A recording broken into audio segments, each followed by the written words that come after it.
Good morning, this is Garrett with Roundtown Dumpster Rental and Junk Removal. I'm gonna pick up this 20-yard container today. Something I wanna point out to you though is how to tarp your dumpster when you're missing one tarp arm. I'll show another video the next couple weeks showing how I ripped off one tarp arm. You could probably guess though if you run a dumpster company, and how I'm fixing it. So it's been quite a learning experience. Every dumpster we learn something.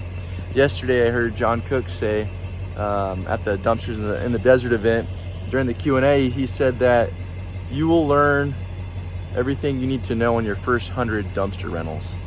And we've done 4, and we're learning a lesson on every one. So I'll share how I tarp this with my automated tarper, only having one arm though.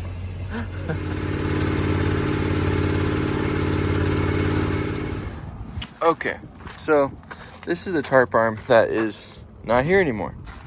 It's en route to being replaced. But this tarp system works because an arm comes from this rail all the way down to here, which has springs on it and wants to pull the arm back. And there's a motor that controls the tarp in there that unrolls. As the arm comes back, it sweeps over. Okay, generally. How's that gonna work if there's only one arm? Well, it's kind of janky. So this is how I do it. This arm's gonna work fine. The problem is though, the weight of the cross arm here, whatever that's called, in the front of the tarp, that's gonna wanna fall down. So it's gonna drag behind as I'm going over the dumpster. Super ghetto, I get it, but it'll be fixed soon, I think.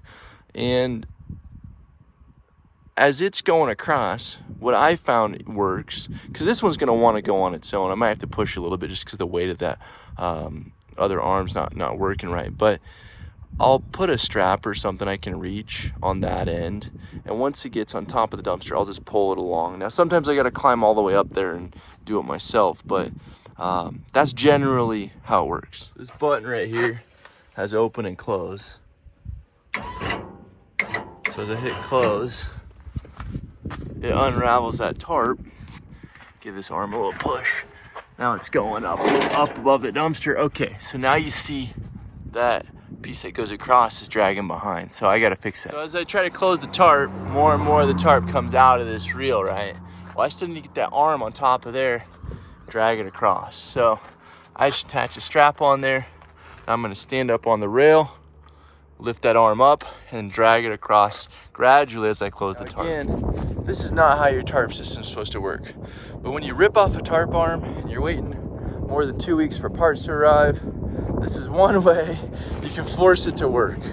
So I just threw the strap up there, pulled it back, tied it on to this little bumper piece. Now I'm gonna go to the other side of the trailer and push the close button again and keep bringing it back. It's not perfect, but it can work in a pinch. As I'm just getting going, I don't have spare parts around and doing the best I can. You might find yourself in a similar situation when you rip off a tarp arm. So I'm gonna hit close on the little button. It comes back a little further, so you can see about halfway now. This strap's still tied on, so it's gonna hold it in place. It's not supporting any weight, it's just preventing that arm from falling all the way back. So let's go close it some more. We're just about there. This corner's right, this one's obviously not. I need to loosen the tarp up a tiny bit more. And once it's over in the back, I'll adjust the tarp so it's fully covering the container. And then I'll probably throw some bungees on there, just tie it down so this tarp doesn't lift off during driving. Not pretty, but a lot of learning lessons aren't pretty. This is something you can do in a pinch if you're missing one tarp arm. Hope this helps someone. I had to figure it out by myself at a job, and seems to work.